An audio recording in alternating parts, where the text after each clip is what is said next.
Good morning. I'm Joel Reed. I'm one of the elders here at Scots Kirk, and on behalf of the session and Pastor Mitchell, we'd like to welcome you to our worship service this morning. Whether you're here in person or participating online, we are glad to have you with us and hope the Lord will be made real to you through this service. The announcements are as found in your bulletin. We do have a couple that we want to highlight. The women's Christmas dinner is going to be November 30th at 6:30 here at the church. Tickets are $10, and if you need to see someone, Sherry is not here today, but you could see Beth, and she has all of the information there. Also, this is the time of Thanksgiving and giving, and the ARP has two major offerings that happen usually at Easter and Thanksgiving. The Thanksgiving offering is coming up. It's to benefit the Christmas Benevolent Fund, which goes to fund retired pastors and their widows, and all of the money goes to that. Then Erskine Theological Seminary and College are the other ministries that are supported by this offering. Typically, we would have an insert in the bulletin, but we have not received them as yet. But in the memo section of your check, if you want to put fall ARP offering or something to that effect, we will make sure it gets to this fund. But this is an important time, and one of the two major pushes that the ARP has for funding the denominational ministry fund ministries. We would encourage you to look through the rest of the announcements and probably after the worship service, because I don't think Jim would appreciate it if you're reading through it during his sermon. So if you just take care of that. And for right now, let's take a couple of minutes to prepare our hearts for worship.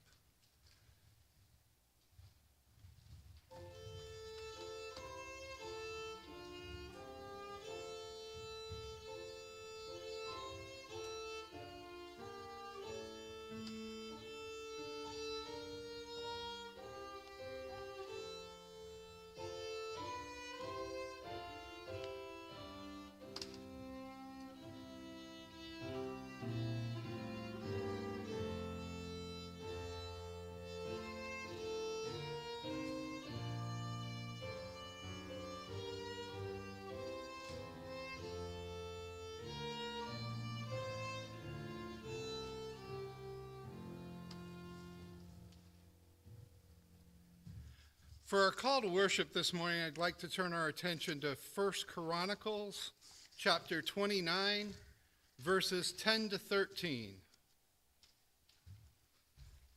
Praise be to you, Lord, the God of our father Israel, from everlasting to everlasting. Yours, Lord, is the greatness and the power and the glory and the majesty and the splendor, for everything in heaven and earth is yours. Yours, Lord, is the kingdom. You are exalted as head over all. Wealth and honor come from you. You are the ruler of all things. In your hands are strength and power to exalt and to give strength to all.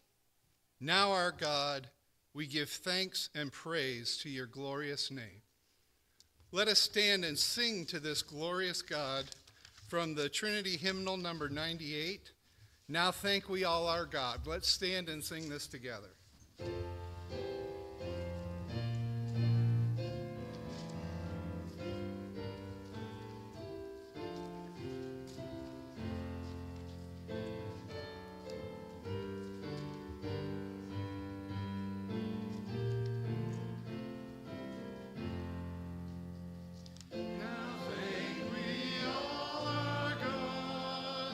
With heart and hands and voices.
Let us pray. Dear Heavenly Father, you are majestic and grand. You have created all. And Father, you and you alone deserve all the honor and glory. Father, we thank you for the opportunity you give us to enter your presence. We whose deeds are nothing but filthy rags, yet you call us to be here and to worship you. Father, we pray that you would bless this worship service, that this would be a way of glorifying you, and that none of the praise and honor would be on us, but totally on you. Because you sent your Son, your one and only Son, to earth to teach us, but most of all to pay a price that we couldn't pay, and to rise again triumphantly and come back into heaven. Father, this is just so that we can have eternal life with you. You have done this to redeem us. And Father, now we pray the prayer that he taught his disciples to pray, saying, Our Father, who art in heaven, hallowed be thy name.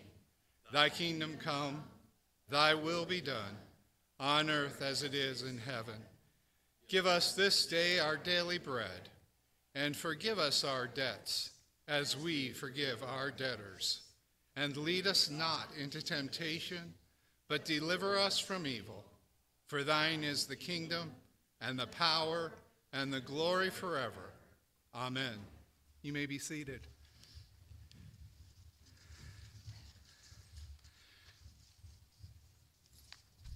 In the prayer that the Lord taught his disciples to pray, it talks about confessing our sins.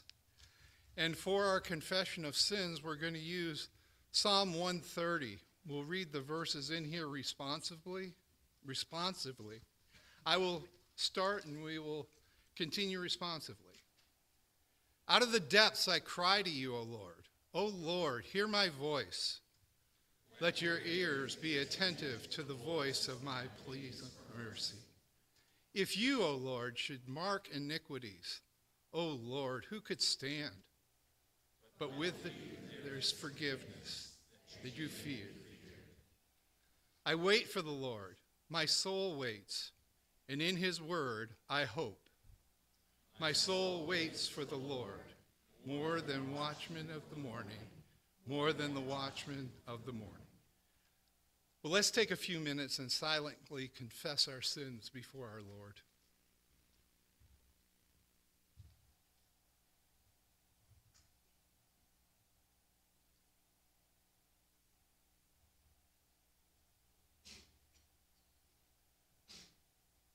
Amen.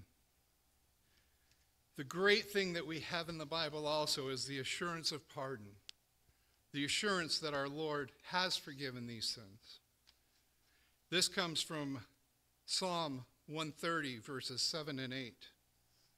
O Israel, hope in the Lord, for with the Lord there is steadfast love, and with him is plentiful redemption, and he will redeem Israel from all his iniquities. Well, let's stand for our confession of faith. It's from the Heidelberg Catechism, question 1. I'll read the question, and we will read the answer together. Christians, in whom do you believe? What is your only comfort in life and death? That I am not my own, not along with body and soul, both in life and in death.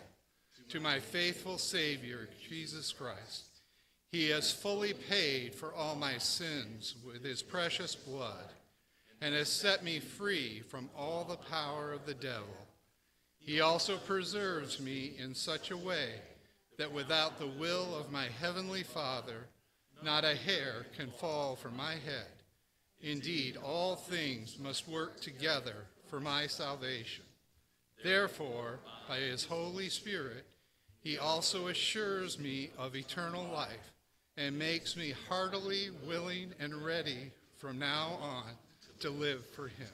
You may be seated. And if the children will come forward for the children's sermon.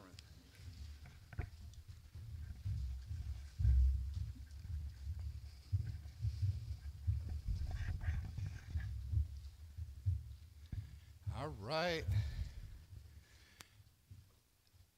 In our Bible reading today, listen closely because we're going to talk about the Trinity. How many of you know what the Trinity is? Okay. This is my opportunity to try to make it for you, okay? In the Bible, we talk about God the Father, God the Son, and God the Holy Spirit, right? Together, that's the Trinity, right? This is still not saying that we worship three gods, right? We worship one God. But God is so kind and gracious to us that he comes to us in three persons. We have God the Father who loves us and watches over us and disciplines us. We have God the Son who came to earth, became flesh, and died on the cross and rose again so that we could have eternal life. And what Jesus did when he left, he said, I'm going to send the Spirit, God the Holy Spirit, that lives in us. We have God living in us, helping us to do what we've been called to do as Christians. It's so special that we have this God who loves us so much, that treats us as we need to be treated so that we have all the help we need to serve him. Let's pray. Dear Heavenly Father, we thank you that you come to us in three persons, yet one God. Father, that you love us enough to save us, to discipline us, and to help us to understand your word and to understand how we can be the Christians that you have called us to be. In Jesus' name we pray. Amen.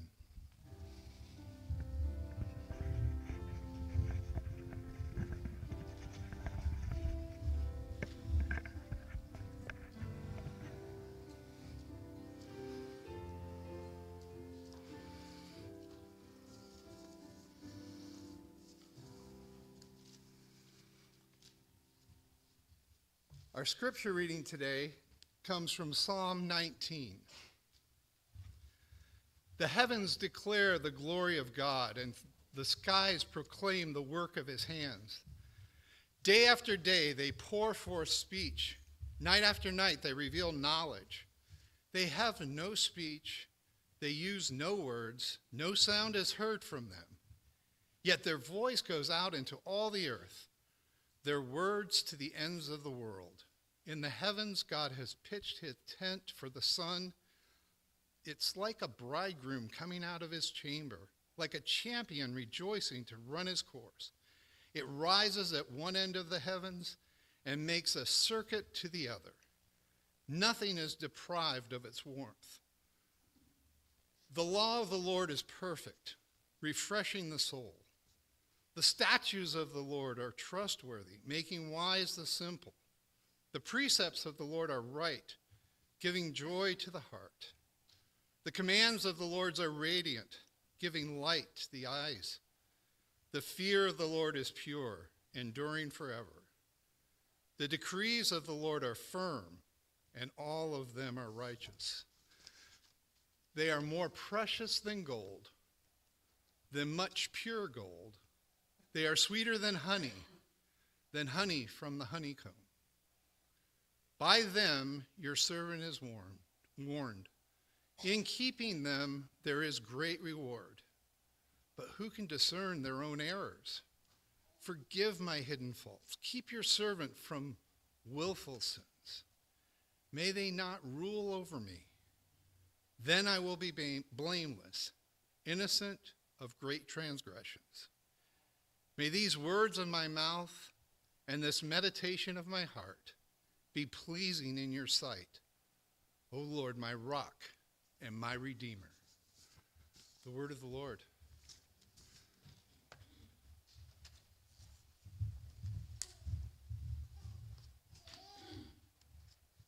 And let us approach our God once again in prayer. O Lord, our rock, our redeemer, not unto us, but to your name be glory. May you work now through your word in your people. so that your name is glorified. We come not in any merit of our own, but in the righteousness of the Lord Jesus Christ, the one mediator between God and man. And Lord, if there are those that have not yet trusted in him, believed on him, put their faith in him for the redemption of sins, would you work by your Spirit to give the new birth even today, to convert the soul? We know you are building your church, Lord Jesus, that you are doing so not only here in Somerville, but around the world with every nation, tongue, and tribe. We pray for your church as it is gathered together. We thank you for the seed ministry that is going on in Africa and the work of the Goodmans in Uganda, teaching and raising up a new generation of pastors there. May that work be fruitful. May the teaching be faithful. May you give sustaining grace to Drew and Lauren and their family. We thank you, Father, that you have brought the Whitties to Spain and you've given them opportunities to minister to many refugees in addition to those who are local to the area. We pray that you would build up your church in Spain, in Toledo. Father, we lift these up knowing that there are great needs even in our own country. We think of the work of the Andes at RUF International in Colombia, and ask, Lord, that you would bless that ministry as you continue to have the gospel proclaimed to students there. Would it be accepted and your people built up in the truth, and much fruit, much love as a result of that to neighbors because of your gospel being lived out. Lord, we thank you for the fellowship we share in the Son, the Lord Jesus Christ, here at Scots Kirk, for it is a good and pleasant thing to know the unity that we have in him. May that unity overflow all the more in deeds of love towards one another, forgiving one another, being patient with one another. Lord, bless the ministry teams of this church as they seek to formally come up with what would be pleasing to you. It would be centered around your word and approaching you in prayer, even as you have given us this great privilege. And Father, that you would bless your word even today and in all that we do as families, as a church together. We pray for the leadership of this church. Father, bless those you've called and gifted to be elders and deacons in this congregation. We thank you for your great provision of these men. And yet we do ask, Lord, that you would guide us and direct our steps in the upcoming elections, that we would know those that you would raise up to take on these offices in the future, that you would make it clear that your way would be plain. Father, bless even the discussions of the budget, that every thing that we fund would be a kingdom priority, and let it be the ministry of the gospel here and abroad, the work of missions, the work of the proclamation of your word, as well as mercy ministries. Lord, we lift up the Low Country Pregnancy Center. We ask your blessing upon them as they seek to minister to those that have thought about what is in their womb, a child given by you, made in your image, and counseling them with that truth. Father, we pray that you would bless the Home of Hope and Hope's House. Lord, give shelter over the heads and food to eat to those who are in need, and most of all, aid them with the gospel, that they would walk in newness of life in the truth, the Lord Jesus Christ. Father, we give you praise for the youth of this church and how you've blessed them as a group. We pray for intergenerational ministry to take place, that wisdom would be handed down from one generation to another. We pray for the families who are seeking to raise these young ones in the nurture and admonition of you. We pray for the children as well, even those who are just here at the front. We ask, Lord, that you would be gracious so that they would accept the word as it really is, the word of God, not the word of men. And let that word dwell richly in their hearts, that they may praise you in how they live it out in their lives, how they were doers of it. We thank you, Father, that you have opened the door for going to the Appalachian area for a mission trip next summer. And we pray for the provision that we need in terms of advisors and youth to raise the money to go. We ask that you would open all of these doors so that your gospel can be proclaimed there. Father, we ask these things knowing that you are good and you do good. You give good gifts to your children. You've given us your word. You've given us the gospel, the good news of redemption from sin. So, Lord, we pray that you would bless your people and preserve life. We think of your people all over the world, for those who are in situations of persecution even now, for those who are in situations of war. We think of the innocents, both who do know you and who do not know you, on all sides of conflict, and lift them up, asking you would preserve life, that your gospel would go forward even in times of conflict. Father, that you would be merciful. We pray all these things knowing that, Lord Jesus, you will come again in power and in judgment, and you will make all things new. Every tear will be wiped away, but until that great day, as you tarry, we ask for your mercy and your care, your abiding presence with your church. We pray all these things in the name of he who is the Alpha and the Omega, the one who is the great shepherd of the sheep, the Lord Jesus Christ himself. Amen. As we continue to worship together, let's sing once again. This time, Come Ye Thankful People Come, Trinity Hymnal number 715.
Let us pray together. Lord, we come with thanksgiving for who you are and what you have done, chiefly in the Lord Jesus Christ to redeem sinners. But we know that we have life and breath and are called into your house today because of your grace, because of your mercy, your compassion, and your goodness. And so we ask that you would use our lives as a living sacrifice for you, for the sake of your great name. Use what we give in these tithes and offerings for the ministry of your word here and around the world, and for deeds of love and mercy to be carried out. May your name be praised through the works of your people.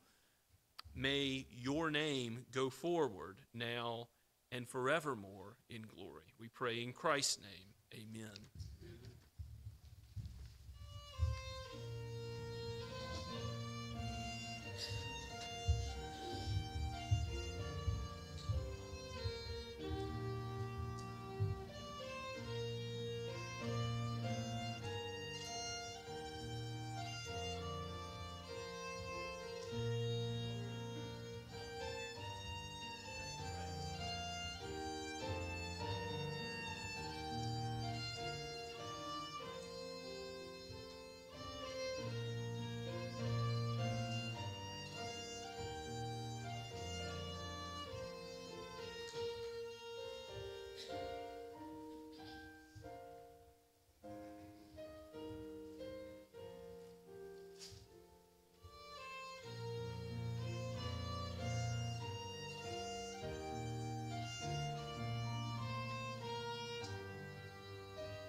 Please be seated and turn in your copy of God's Word to 1 John chapter 5, verse 6. We're making our way through John's first epistle. And as you know by now, John is concerned about assurance and the heart of the gospel. And he's just talked about who is the one that overcomes the world and false teachers distorting who Christ really is, except the one who believes in the Son of God. Jesus as he truly is.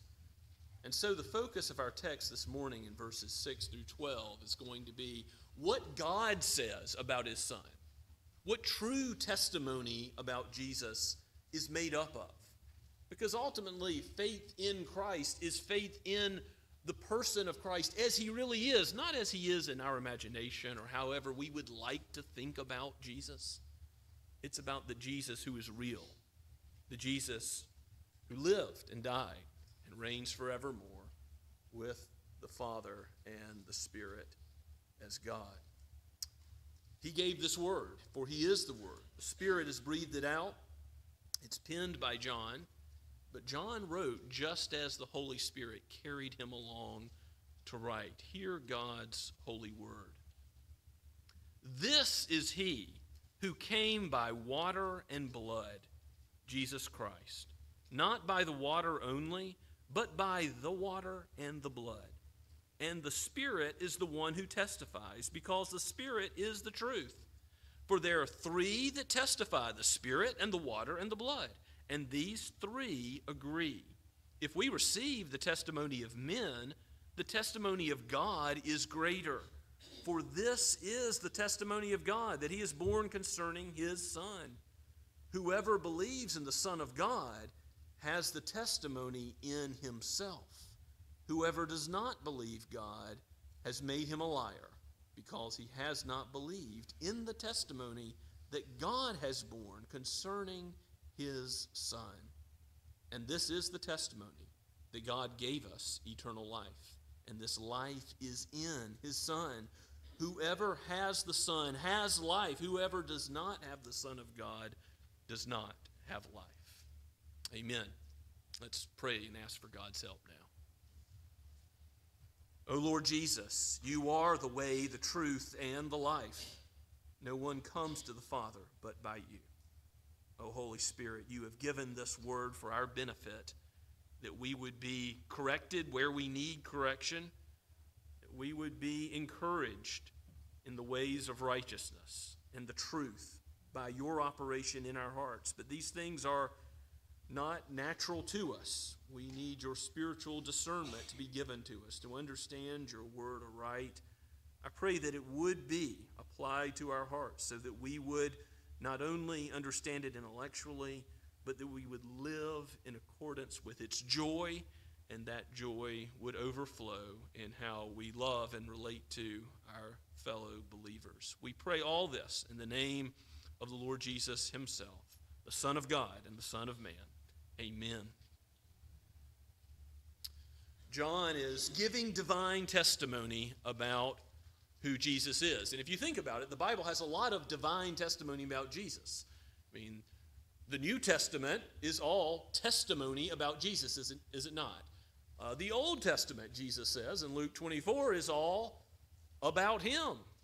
So the Old Testament all points to Christ. There's a lot that is about Jesus in the Scripture. So what is John drilling down to with this testimony? Remember, false teachers are saying the spirit is good, the body is bad, and they're teaching false things about who Jesus was, that he only seemed to be a human being. And there was one Docetist named Cerinthius who said, well, at Jesus' baptism, he actually became the Christ. And then right before his death, he ceased being the Christ, so that there wasn't any true human death involved. And there was a false teaching specifically relating to Christ's baptism and his death, which I think is going to come into play as we go back through the text again. John is battling that understanding of Jesus that's confusing the congregation and leading them into the truth so they know who Jesus really is, and they have assurance that they're saved by him, and they live the Christian life in joy and confidence as a result. So this testimony that he gives is threefold, and undoubtedly he has the verse in the Old Testament, Deuteronomy 19:15, that when you're establishing the truth of charges in the judicial system in Israel, how many witnesses do you have to have? 2 or 3. Why is that?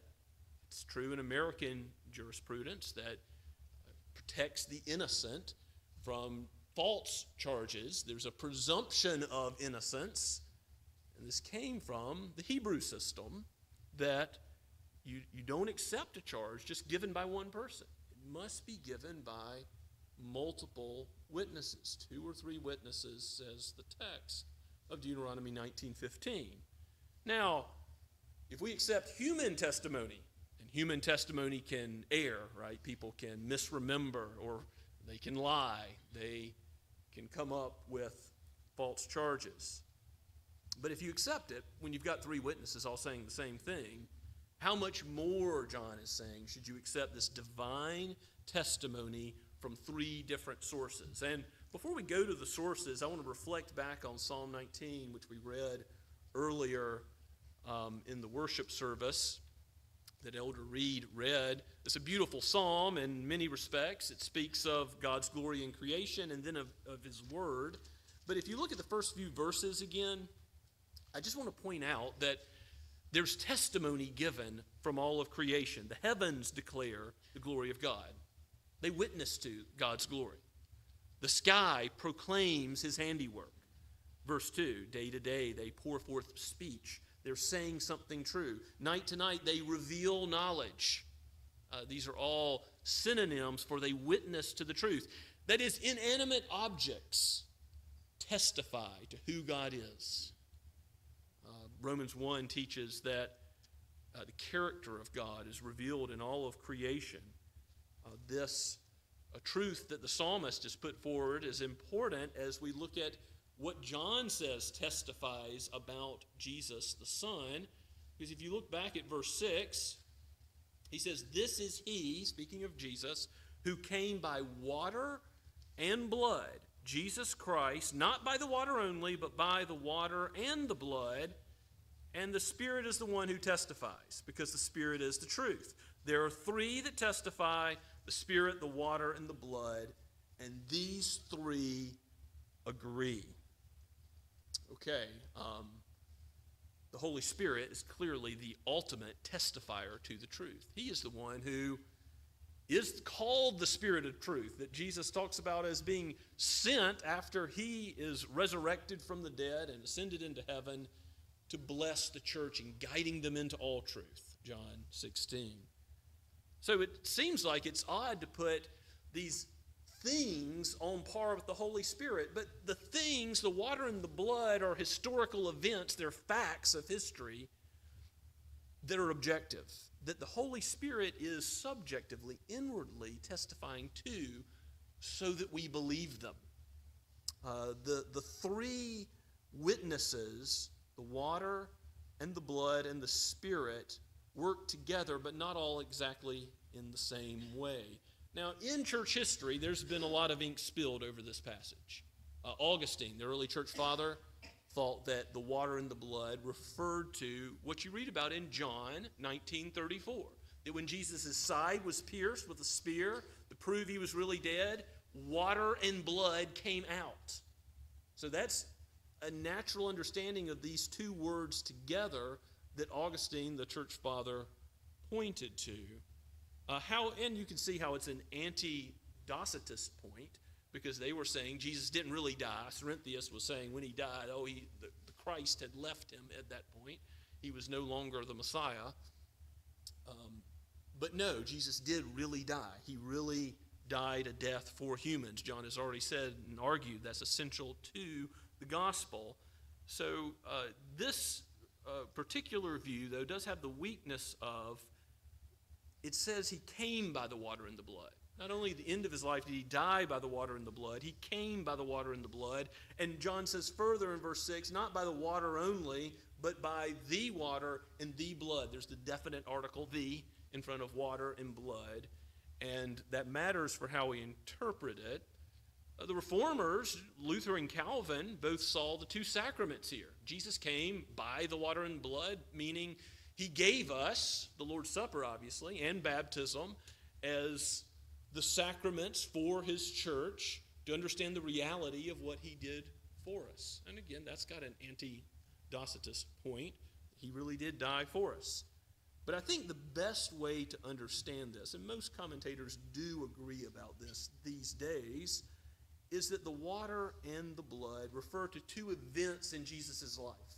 Because the way that there is the water and the blood separated out in John speaking, it probably refers to Jesus' own baptism by John. Why was he baptized? Not for his own sin, for he was innocent, the only sinless human being who ever lived. And he was baptized, cleansed of sin, not for anything he did, but for the people he came to save. Representatively, on our behalf, he underwent baptism by John. And of course, God the Father witnessed to who he was then. This is my beloved Son, in whom I am well pleased. There's a special witnessing to Christ and his mission in that moment. And then the blood, of course, does refer to his death. He came by the water and the blood, not the water only. See, Cerinthius was teaching, he came by water, sure, baptism, that's fine. He was blessed to be the Christ then. But the Docetists were denying the and the blood part. They were denying that he truly died as a human being for human beings.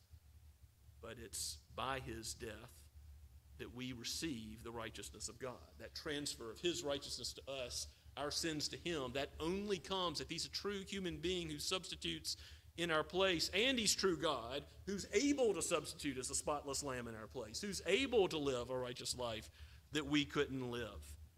So, the water and the blood, however we understand it, is something the Docetists would have denied, but the Holy Spirit shows the people of God that Jesus did truly die for sinners. The Spirit is the one who testifies, John says at the end of verse 6. In other words, he testifies to these truths about the water and the blood. The three that testify agree, the Spirit, the water, and the blood. You've got your 2 or 3 witnesses, just in the way that Jesus came as a human being into fulfilling his ministry for sinners in his baptism and in his death on the cross. you've got a picture of what he came to do. And they all, again, we agree to the testimony of men when there's 2 or 3 witnesses, and God saying, here's perfect testimony about Jesus and who he is, that is divine. And I do want to point out here that if you have a King James Bible or a New King James Bible, this is one of the areas where you'll find extra verbiage that's not in all the other modern translations. And some people might say, well, why did they remove from my NIV or ESV or New American Standard or whatever other version you might be using the words of the King James Version? And those extra words are at the end of verse 7 and at the start of verse 8. These are the 3 that testify, and these agree. And then those 2 versions say, in heaven, the Father, the Word, and the Holy Ghost. And these 3 are one. And there are 3 that bear witness in the earth. And then that's the water, and the Spirit, the water, and the blood. So the added verbiage is a clear statement, perhaps the clearest statement in all the Bible, of the Trinity. And you can see how that might be desirable. Now, there's a whole bunch of verses in the Bible that assume the Trinity, all the benedictions that are Trinitarian, all the openings, the letters that are Trinitarian. That there's a lot of evidence of the Trinity throughout the New Testament. But here it says, these 3 are one. Was that put in by a scribe who was zealous to defend this truth? Or was it original to the text? Was it original to what John wrote? That really is the key question. And I want to talk a little bit about biblical inerrancy and what that means, because some people get the idea that inerrancy, the fact that the Bible is without error, means that no translation can ever have an error. But that's just obviously false, right? I could write a translation tomorrow that has errors. Some other cult could write a translation like the Jehovah's Witnesses have with their New World Translation that deletes the things they don't like that prove Jesus' divinity, and they just cut them out with their scissors like Thomas Jefferson did. They come up with their own translation that is errant, even though it's based on the Bible.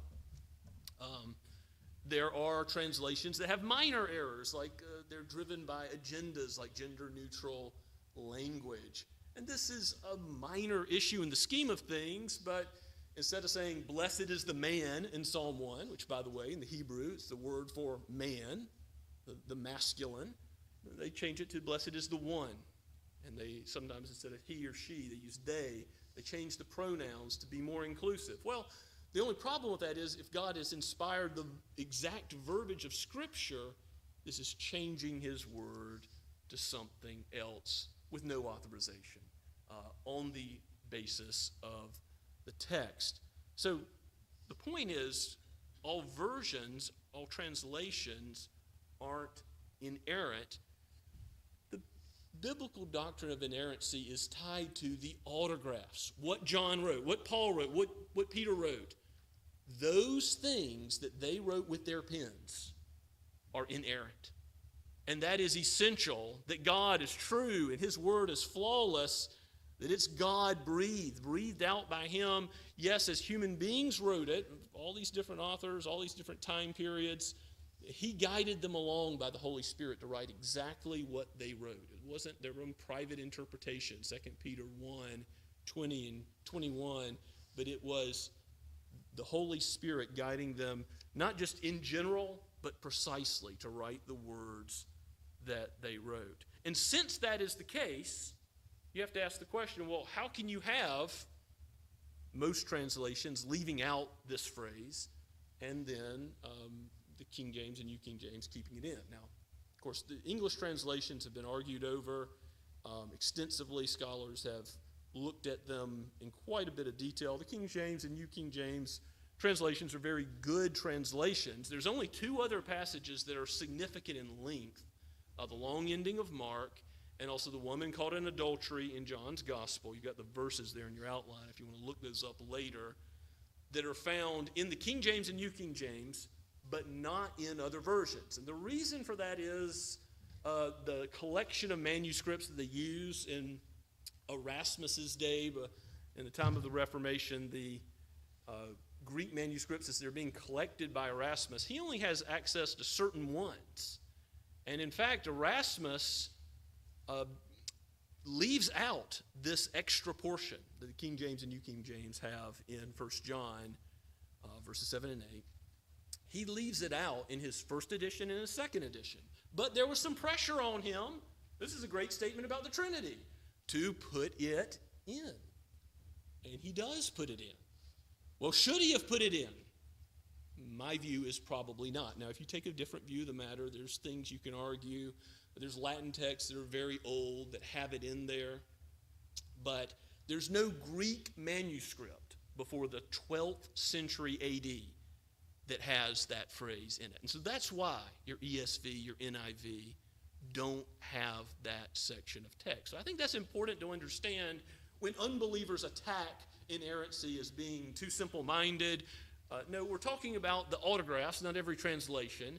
And if somebody comes from it from the perspective of, again, the New King James or King James is a fine translation, but if you come up with the perspective of that's the ultimate translation and every deviation from it must therefore be in error, like the modern translations are leaving out part of God's word, that's just not accurate, because as we look at the historical documents, all the extant Greek manuscripts, it's pretty clear. On this one, I think it's pretty clear that this is not intended to be these extra phrases about the Trinity in God's word right here, although that doctrine obviously is a true doctrine and one we believe in regardless of whether this is a part of God's word or not.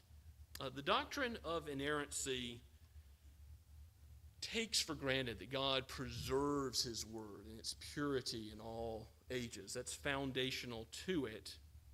So you see that in the Old Testament, as David talks to Solomon, or as Jesus talks to his disciples, or Paul talks about the parchments at the end of his life in 2 Timothy, and all these places, you see an assumption that the Word of God in the copies, the accurate copies, which reflect what was really written, is still God's Word.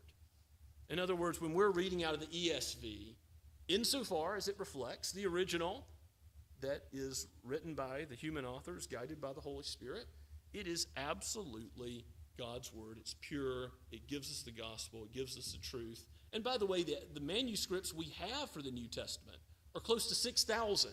The Iliad and the Odyssey, a few hundred at best in other ancient works. We have so many more ancient manuscripts of the Bible than we do any other document. It's really astounding how God has preserved the ability to go back and discern what is originally in his word. As my father-in-law, who's a New Testament and Greek professor at Reformed Theological Seminary, says, Bob Cara, that we have 101% of God's word. That's the problem.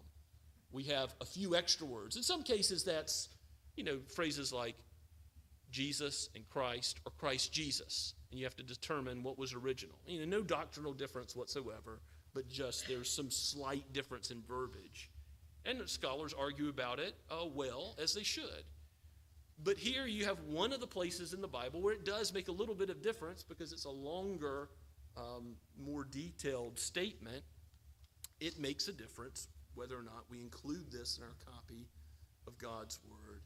And I think that the right answer is that we don't. And here's why. We care about inerrancy, but that's in the autographs. And here we have the extra 1%. Okay, we have all of God's word, but here's the extra that probably got written in by an overzealous scribe and shouldn't be there.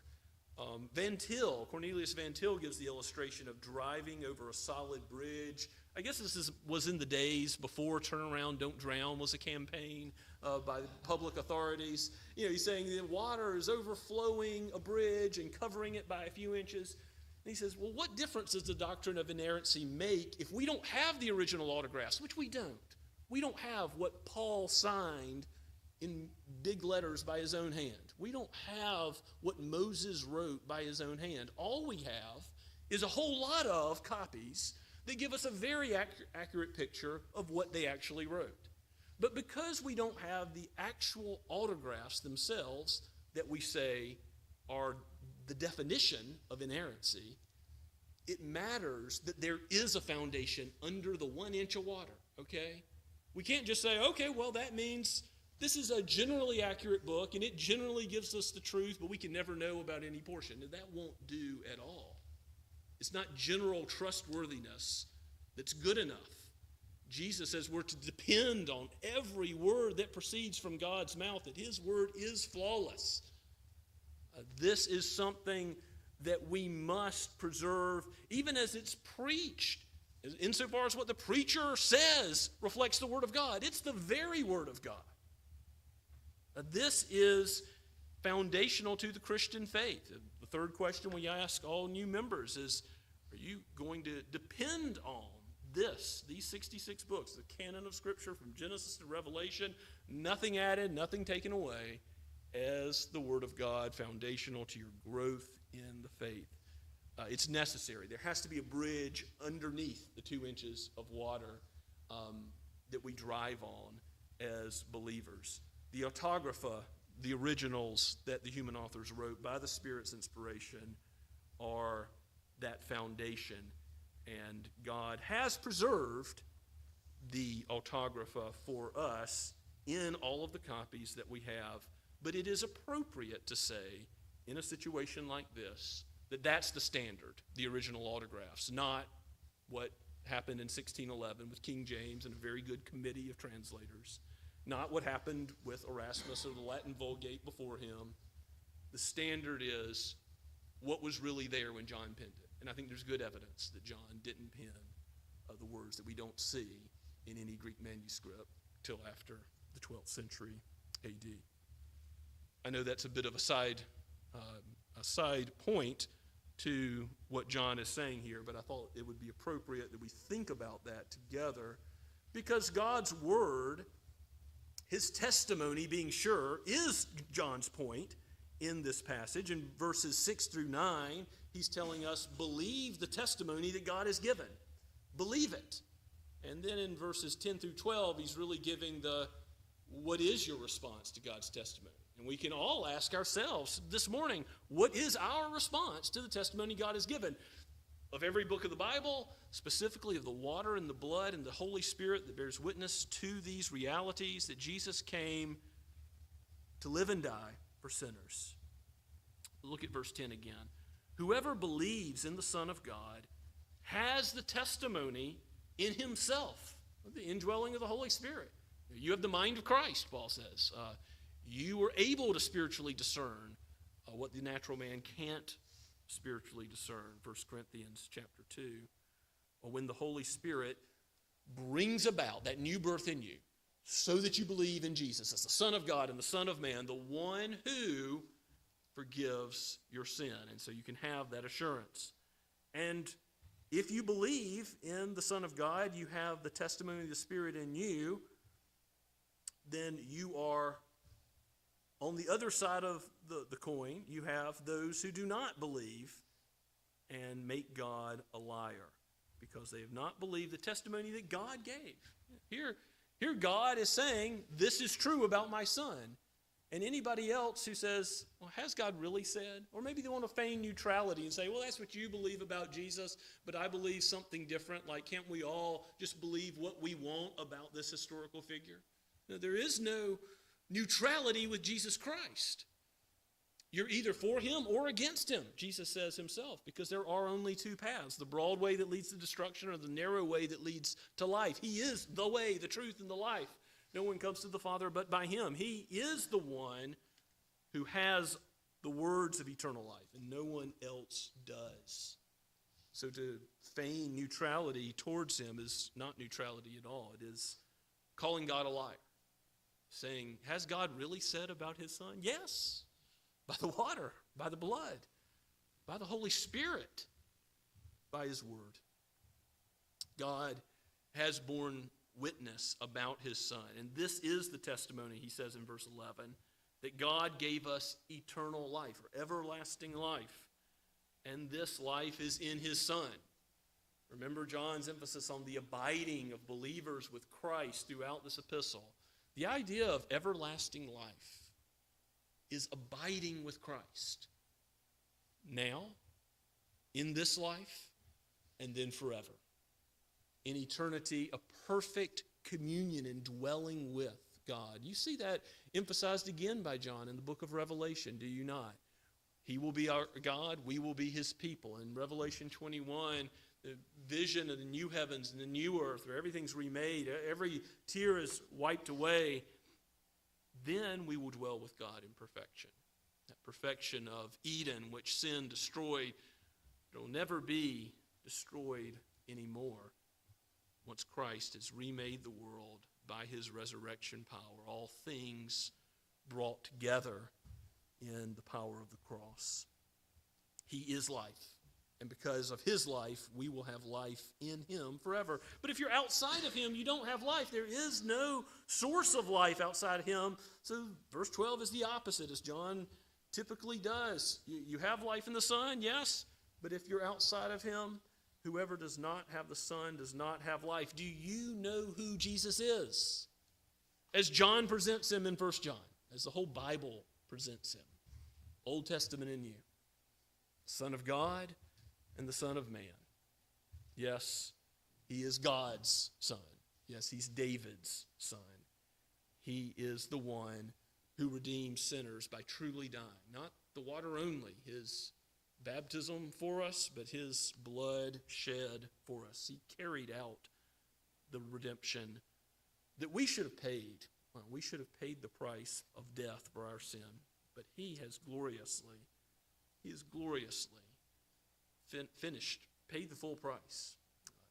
He has done the work that brings us into right standing with God. And so, if you do not yet know him, you do not yet know life.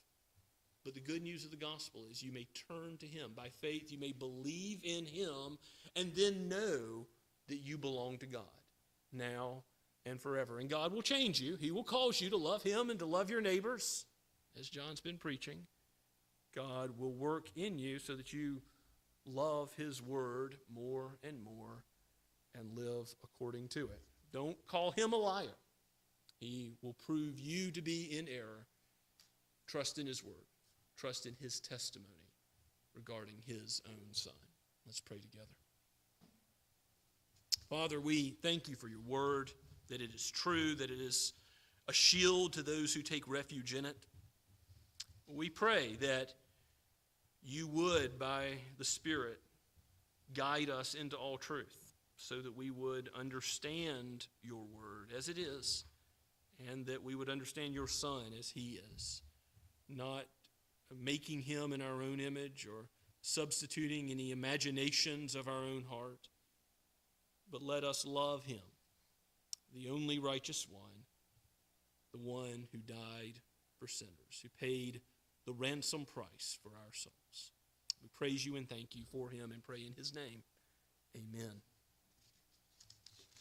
As we respond to the Lord's word this morning, let us respond appropriately by singing with thanksgiving. So, Blue Book, Notebook, number 38, My Heart is Filled with Thankfulness.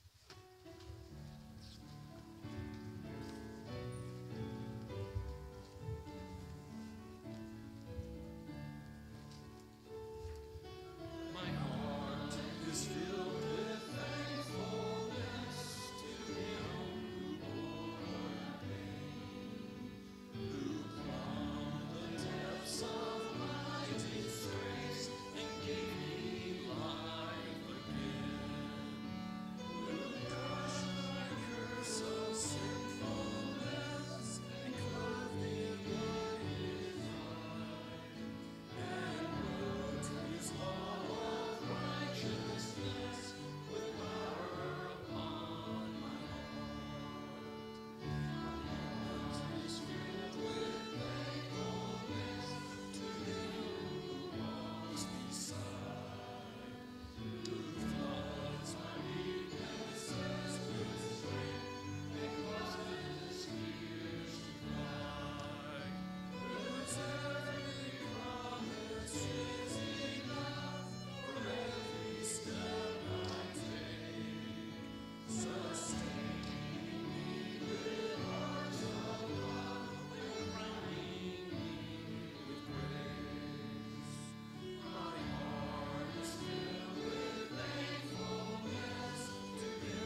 Now to him who is able to do far more abundantly than all we ask or think, according to the power at work within us, to him be glory in the church and in Christ Jesus throughout all generations, forever and ever. Amen.